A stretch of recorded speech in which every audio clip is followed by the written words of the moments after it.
Happy Saturday, y'all. So, this is my inaugural post.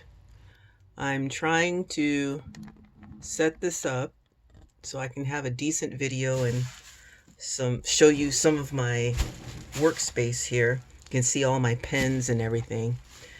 Um, so today I'm going to do like a really super short tutorial, hopefully, so I can get it posted up. And it's on these cool little um, plastic bag dispensers. Forgot how to talk all of a sudden. And I am sure, like me, you probably have a bag or a drawer full of these suckers like this. Well, in order to get them in here, we're going to fold them down like this, and I'm going to show you how to do it. It's really simple. If you're looking for something for your kids to do to kind of keep them busy and hopefully do something productive that will be useful for after this craziness subsides, you can have them sit down and do this. I would suggest this is probably better for the older ones that have a little bit more patience and ability to be more exact. My time in the Marine Corps, cover and alignment were like my life for 20 years. So having things to come out just so all nice and pretty and really flat and everything, that's like normal to me. And notice that I have all kinds of different color bags or what have you. It doesn't matter if one is slightly bigger or wider, but you do want them to be about the same. Because there's some that, oops, I get wetness on here again. Ugh. My water cup for my water painting, but that's another class. So you can see all the different stores I go to, right? So you flatten them out, and and then fold them in half. Actually, I want the goody part to show out. Okay, and you want to hold your hand down at the bottom of the bag and smooth your way up to the top. That'll help you get all the air out. And ouch, you can see my life here. Yeah, you can tell what my life is. Groceries and crafting from the bags I have. Now, these literally have been piled up. I try to go shopping with my own bags as often as possible because I really can't stand having a million and one of these bags hanging out in my house. It kind of drives me nuts. So when I discovered this a few years back on YouTube, or was it Pinterest? One of those two. I was like, dude, that's like a great idea. And those canisters, you like to reuse stuff because we know we're in this like the age of recycling. And sometimes, and you don't want to have stuff just piling up around the house for the sake of recycling. But you know, if you don't already, that these suckers are great for the little ones. Your little waste baskets that you have like at your bedside or in the bathroom, or like me in my craft room. So you don't have to buy trash bags. Also, those of you with dogs, when you have to go out, and do your thing and have them do their thing, you can use these as the poop pickup bags. So there's plenty of ways that you can reuse this. And if you really are just not into it and you don't want to reuse it, see if your local grocery store has a shopping bag recycling bin at the front. Publix has them where I live. So as you go into the front, if you don't take them with you to reshop, or if you think it had meat in it or something and you don't want to reuse it, by all means take it back to the store next time you go shopping and drop it off in that recycling bin. Of course, we've got Wally World here. I don't mean to be promoting these guys, but this is just to show you, how these things kind of pile up in your day and that you can reuse them and make them useful again. Although they're supposed to be disposable, by all means, please reuse stuff. I spent time in Hawaii, and recycling is a big deal in the Hawaiian Islands because they're islands. They don't have space to have like all these landfills and whatnot. So they are very, very keen on recycling. Like you can make serious money on recycling if you're diligent about it. For your cans and bottles and stuff, they have recycling centers everywhere. Like we have Walgreens and CVS everywhere. They've got recycling centers everywhere, and you can always cash stuff in, get some money back. All right, this should be enough to go on here. Let me do one more. My other favorite. Oh, no, that's the Dollar Tree. Where's the last? Did I do a Joann's one? You know what? Yeah, we're fine. Okay, so you have all of your bags, and you're gonna one more again, because you can see the air in there. They love to fill up with air pretty darn quick. So smooth it out.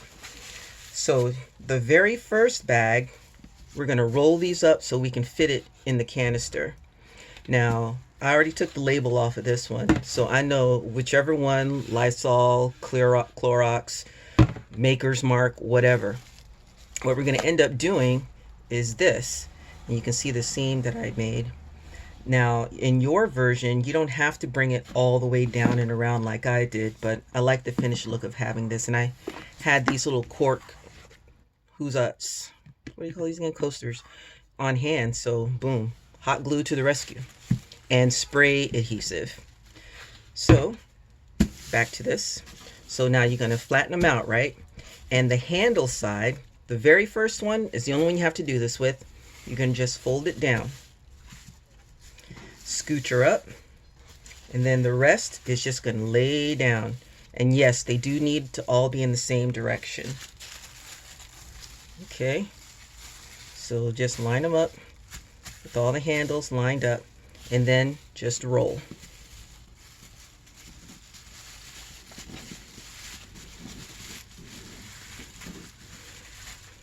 Now, this is going to be kind of weird, so I'm going to turn it this way so you can hopefully see it a little better. And like I said, little OCD.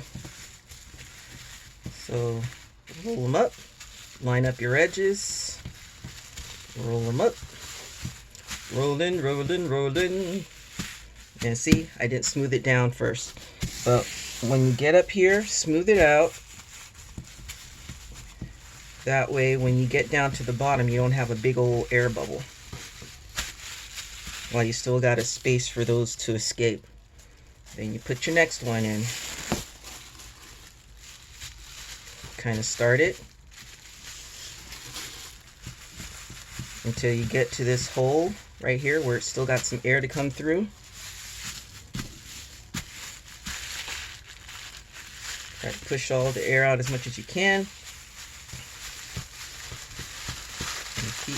see. Now, if you get to here, I'm not gonna lie, I'm really not expecting it to do a whole lot of stuff. So I have some ball tools with a really super fine tip. Just punch a hole. That'll get it done. Oop, let me put the next one in. And you just keep doing this. All right. Until, here, I'll open up this one. Until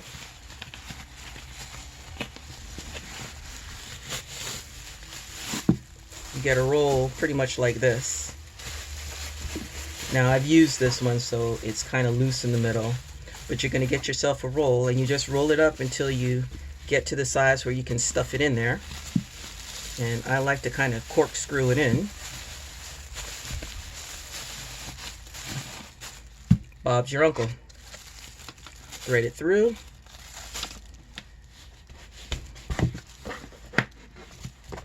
Boom, instant dispenser. Now, I don't have any fabric right now to cover this.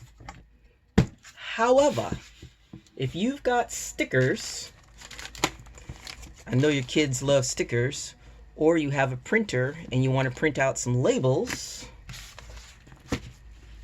boom, Bob's your uncle. You can go ahead and do that. Any of the Staples or Office Max or anything like any of your office supply stores, they should have clear like plastic labels, which are these guys right here. That way, if they get wet, they won't like disintegrate on you. So you can print up your own schmancy label, and you can put the formula for your whatever cleanings. You could also use these, which is what I was doing yesterday.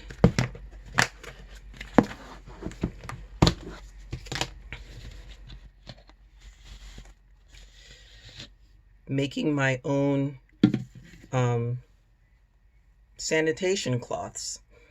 I was a Zumba instructor, and we had these washcloths. These are whole ones. This is my other shop towel.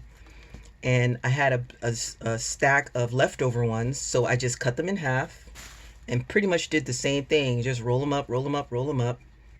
And you know how you do when you roll them up. Sometimes things get stuck. So stuff it in.